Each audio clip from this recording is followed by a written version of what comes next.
سل بني إسرائيل كم آتيناهم من آية بينة ومن يبدل نعمة الله من بعد ما جاءته فإن الله شديد العقاب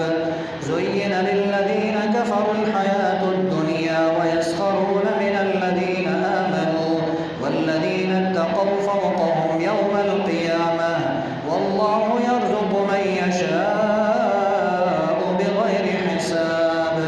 كان الناس أمة واحدة فبعث الله النبيين مبشرين ومنذرين وأنزل معهم الكتاب بالحق ليحكم بين الناس فيما اختلفوا فيه وما اختلف فيه إلا الذين أوتوه من بعد ما جاءتهم البينات بغيا بينهم فهدى الله الذين آمنوا لما اختلفوا فيه من الحق بإذنه والله يهدي من يشاء إلى صراط مستقيم أم حسبتم أن تدخلوا الجنة ولما يأتكم مثل الذين خلوا من قبلكم مستهم البأساء والضراء وزلزلوا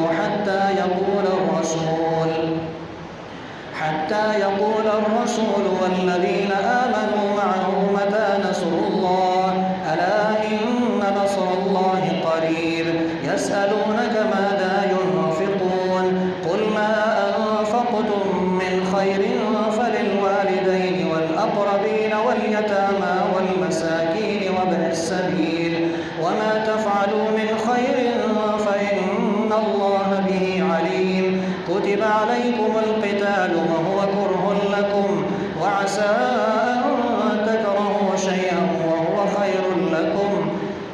أن تكرهوا شيئا وهو خير لكم وعسى أن تحبوا شيئا وهو شر لكم والله يعلم وأنتم لا تعلمون يسألونك عن الشهر الحرام قتال فيه قل قتال فيه كبير وصد عن سبيل الله وكفر به والمسجد الحرام وإخراج أهله منه أكبر عند الله والفتنة أكبر من القتل ولا يزالون يقاتلونكم حتى يردوكم عن دينكم إن استطاعوا ومن يرتد منكم عن دينه فيمت وهو كافر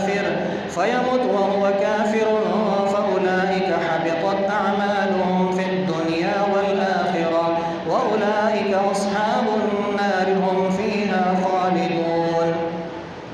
إن الذين آمنوا والذين هاجروا وجاهدوا في سبيل الله أولئك يرجون رحمة الله والله غفور رحيم يسألونك عن الخمر والميسر قل فيهما إثم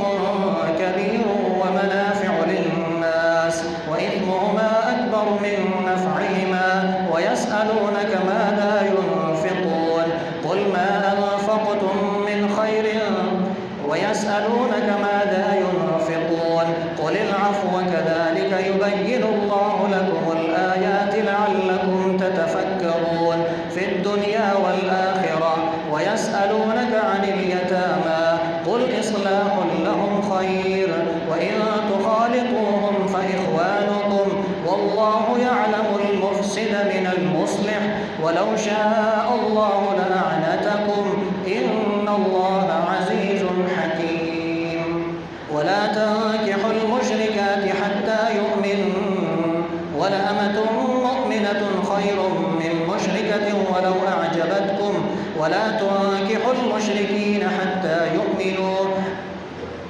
ولعبد مؤمن خير من مشرك ولو أعجبكم أولئك يدعون إلى النار والله يدعو إلى الجنة والمغفرة بإذنه ويبين آياته للناس لعلهم يتذكرون ويسألونك عن المحيض قل هو أذى فاعتزلوا النساء في المحيض ولا تقربوهن حتى يطهرن فإذا تطهرن أظهرن فأتوهن من حيث أمركم الله إن الله يحب التوابين ويحب المتطهرين نساؤكم حرث لكم فأتوا حرثكم أنى شئتم وقدموا لأنفسكم واتقوا الله واعلموا أنكم ملاقوه وبشر المؤمنين ولا تجعلوا الله عرضة لأيمانكم أن تبروا وتتقوا وتصلحوا بين الناس والله سميع عليم لا يؤاخذكم الله باللغو في أيمانكم ولكن يؤاخذكم بما كسبت قلوبكم والله غفور حليم للذين يؤلون من نسائهم تربص 4 أشهر فإن فاءوا فإن الله غفور رحيم وإن عزموا الطلاق فإن الله سميع عليم والمطلقات يتربصن بأنفسهن 3 قروء ولا يحل لهن أن يكتمن ما خلق الله في أرحامهن إن كن يؤمن بالله واليوم الآخر وبعولتهن أحق بردهن في ذلك إن أرادوا إصلاحا ولهن مثل الذي عليهن بالمعروف وللرجال عليهن درجة والله عزيز حكيم الطلاق 2 فإمساك بمعروف أو تسريح بإحسان ولا يحل لكم أن تأخذوا مما آتيتموهن شيئا إلا أن يخافا ألا يقيما حدود الله فإن خفتم ألا يقيما حدود الله فلا جناح عليهما فيما افتدت به تلك حدود الله فلا تعتدوها ومن يتعد حدود الله فأولئك هم الظالمون فإن طلقها فلا تحل له من بعد حتى تنكح زوجا غيره فإن طلقها فلا جناح عليهما أن يتراجعا إن ظنا أن يقيما حدود الله وتلك حدود الله يبينها لقوم يعلمون وإذا طلقتم النساء فبلغن أجلهن فأمسكوهن بمعروف أو سرحوهن بمعروف ولا تمسكوهن ضرارا لتعتدوا ومن يفعل ذلك فقد ظلم نفسه ولا تتخذوا آيات الله هزوا واذكروا نعمة الله عليكم وما أنزل عليكم من الكتاب والحكمة يعظكم به واتقوا الله واعلموا أن الله بكل شيء عليم وإذا طلقتم النساء فبلغن أجلهن فلا تعضلوهن أن ينكحن أزواجهن إذا تراضوا بينهم بالمعروف ذلك يوعظ به من كان منكم يؤمن بالله واليوم الآخر ذلكم أزكى لكم وأطهر والله يعلم وأنتم لا تعلمون والوالدات يرضعن أولادهن حولين كاملين لمن أراد أن يتم الرضاعة وعلى المولود له رزقهن وكسوتهن بالمعروف لا تكلف نفس إلا وسعها لا تضار والدة بولدها ولا مولود له بولده وعلى الوارث مثل ذلك فإن أرادا فصالا عن تراض منهما وتشاور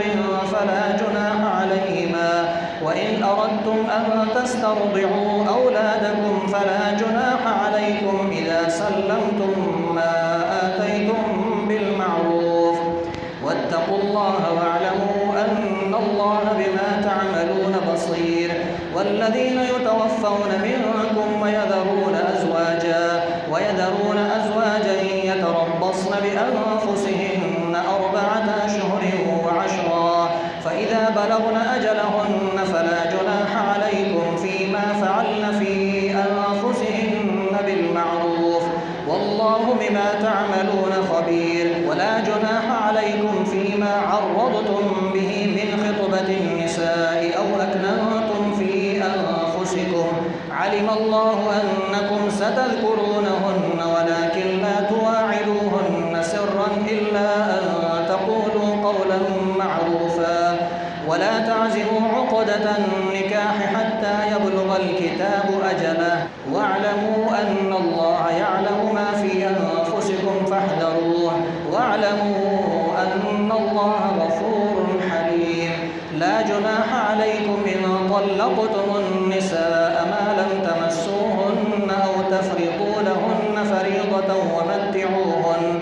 على الموسع قدره وعلى المقتر قدره متاعا بالمعروف حقا على المحسنين. وإن طلقتموهن من قبل أن تمسوهن وقد فرضتم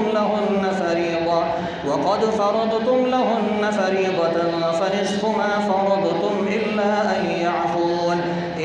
أن يعفون أو يعفو الذي بيده عقدة النكاح وأن تعفوا أقرب للتقوى ولا تنسوا الفضل بينكم إن الله بما تعملون بصير. حافظوا على الصلوات والصلاة الوسطى وقوموا لله قانتين. فإن خفتم فرجالا أو ركبانا فإذا أمنتم فاذكروا الله كما علمكم ما لم تكونوا تعلمون. والذين يتوفون منكم ويذرون أزواجا وصية لأزواجهم متاعا إلى الحول غير إخراج فإن خرجن فلا جناح عليكم فيما فعلن في أنفسهن من معروف والله عزيز حكيم. للمطلقات متاع بالمعروف حقا على المتقين كذلك يبين الله لكم آياته لعلكم تعقلون. ألم تر إلى الذين خرجوا من ديارهم وهم ألوف حذر الموت فقال لهم الله موتوا ثم أحياهم إن الله لذو فضل على الناس ولكن أكثر الناس لا يشكرون. وقاتلوا في سبيل الله واعلموا أن الله سميع عليم. من ذا الذي يقرض الله قرضا حسنا فيضاعفه له أضعافا كثيرة والله يقبض ويبسط وإليه ترجعون. ألم تر إلى الملأ من بني إسرائيل من بعد موسى إذ قالوا لنبي له ابعث لنا ملكا نقاتل في سبيل الله قال هل عسيتم إن كتب عليكم القتال ألا تقاتلوا قالوا وما لنا ألا نقاتل في سبيل الله وقد أخرجنا من ديارنا وأبنائنا فلما كتب عليهم القتال تولوا إلا قليلا منهم والله عليم بالظالمين. وقال لهم نبيهم إن الله قد بعث لكم طالوت ملكا قالوا أنى يكون له الملك علينا ونحن أحق بالملك منه ولم يؤت سعة من المال قال إن الله اصطفاه عليكم وزاده بسطة في العلم والجسم والله يؤتي ملكه من يشاء والله واسع عليم. وقال لهم نبيهم إن آية ملكه أن يأتيكم التابوت فيه سكينة من ربكم وبقية مما ترك آل موسى وآل هارون تحمله الملائكة إن في ذلك لآية لكم إن كنتم مؤمنين. فلما فصل طالوت بالجنود قال إن الله مبتليكم بنهر فمن شرب منه فليس مني ومن لم يطعمه فإنه مني إلا من اغترف غرفة بيده فشربوا منه إلا قليلا منهم فلما جاوزه هو والذين آمنوا معه قالوا لا طاقة لنا اليوم بجالوت وجنوده قال الذين يظنون أنهم ملاقوا الله كم من فئة قليلة غلبت فئة كثيرة بإذن الله والله مع الصابرين. ولما برزوا لجالوت وجنوده قالوا ربنا أفرغ وثبت أقدامنا وانصرنا على القوم الكافرين. فهزموهم بإذن الله وقتل داود جالوت وآتاه الله الملك والحكمة وعلمه مما يشاء. ولولا دفع الله الناس بعضهم ببعض لفسدت الأرض ولكن الله ذو فضل على العالمين. تلك آيات الله نتلوها عليك بالحق وإنك لمن المرسلين. تلك الرسل فضلنا بعضهم على بعض منهم من كلم الله ورفع بعضهم درجات وآتينا عيسى ابن مريم البينات وأيدناه بروح القدس. ولو شاء الله ما اقتتل الذين من بعدهم من بعد ما جاءتهم البينات ولكن اختلفوا فمنهم من آمن ومنهم من كفر. ولو شاء الله ما اقتتلوا ولكن الله يفعل ما يريد. يا أيها الذين آمنوا أنفقوا مما رزقناكم من قبل أن يأتي يوم لا بيع فيه ولا خلة ولا شفاعة والكافرون هم الظالمون. الله لا إله إلا هو الحي القيوم لا تأخذه سنة ولا نوم له ما في السماوات وما في الأرض. من ذا الذي يشفع عنده إلا بإذنه يعلم ما بين أيديهم وما خلفهم ولا يحيطون بشيء من علمه إلا بما شاء وسع كرسيه السماوات والأرض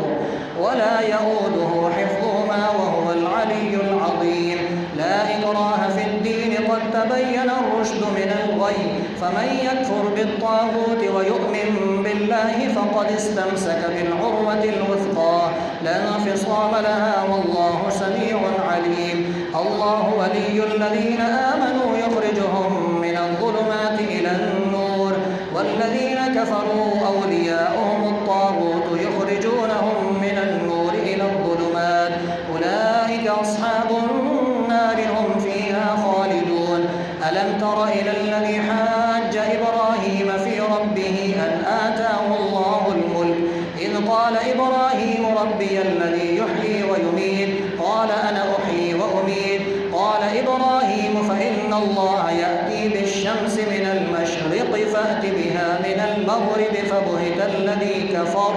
والله لا يهدي القوم الظالمين. أو كالذي مر على قرية وهي خاوية على عروشها قال أنى يحيي هذه الله بعد موتها فأماته الله 100 عام ثم بعثه قال كم لبثت قال لبثت يوما أو بعض يوم قال بل لبثت 100 عام فانظر إلى طعامك وشرابك لم يتسنه وانظر إلى حمارك ولنجعلك آية للناس وانظر إلى العظام كيف ننشزها ثم نكسوها لحما فلما تبين له قال أعلم أن الله على كل شيء قدير. وإذ قال إبراهيم رب أرني كيف تحيي الموتى قال أولم تؤمن قال بلى ولكن ليطمئن قلبي قال فخذ 4 من الطير فصرهن إليك ثم اجعل على كل جبل منهن جزءا ثم ادعهن يأتينك سعيا واعلم أن الله عزيز حكيم. مثل الذين ينفقون أموالهم في سبيل الله كمثل حبة أنبتت 7 سنابل في كل سنبلة 100 حبة والله يضاعف لمن يشاء والله واسع عليم. الذين ينفقون أموالهم في سبيل الله ثم لا يتبعون ما أنفقوا منا ولا أذى لهم أجرهم عند ربهم ولا خوف عليهم ولا هم يحزنون قول معروف ومغفرة خير من صدقة يتبعها أذى والله غني حليم يا أيها الذين آمنوا لا تبطلوا صدقاتكم بالمن والأذى كالذي ينفق ماله رئاء الناس ولا يؤمن بالله واليوم الآخر فمثله كمثل صفوان عليه تراب فأصابه وابل فتركه صلدا لا يقدرون على شيء مما كسبوا والله لا يهدي القوم الكافرين ومثل الذين ينفقون أموالهم ابتغاء مرضات الله وتثبيتا من أنفسهم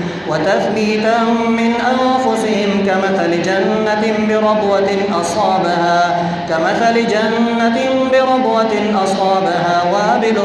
فآتت أكلها ضعفين فإن لم يصبها وابل فطل والله بما تعملون بصير أيود أحدكم أن تكون له جنة من نخيل وأعناب تجري من تحتها الأنهار له فيها من كل الثمرات وأصابه الكبر وله ذرية ضعفاء فأصابها إعصار فيه نار فاحترقت كذلك يبين الله لكم الآيات لعلكم تتفكرون يا أيها الذين آمنوا أنفقوا من طيبات ما كسبتم ومما أخرجنا لكم من الأرض ولا تيمموا الخبيث منه تنفقون ولستم بآخذيه إلا أن تغمضوا فيه واعلموا أن الله غني حميد الشيطان يعدكم الفقر ويأمركم بالفحشاء والله يعدكم مغفرة منه وفضلا والله واسع عليم يؤتي الحكمة من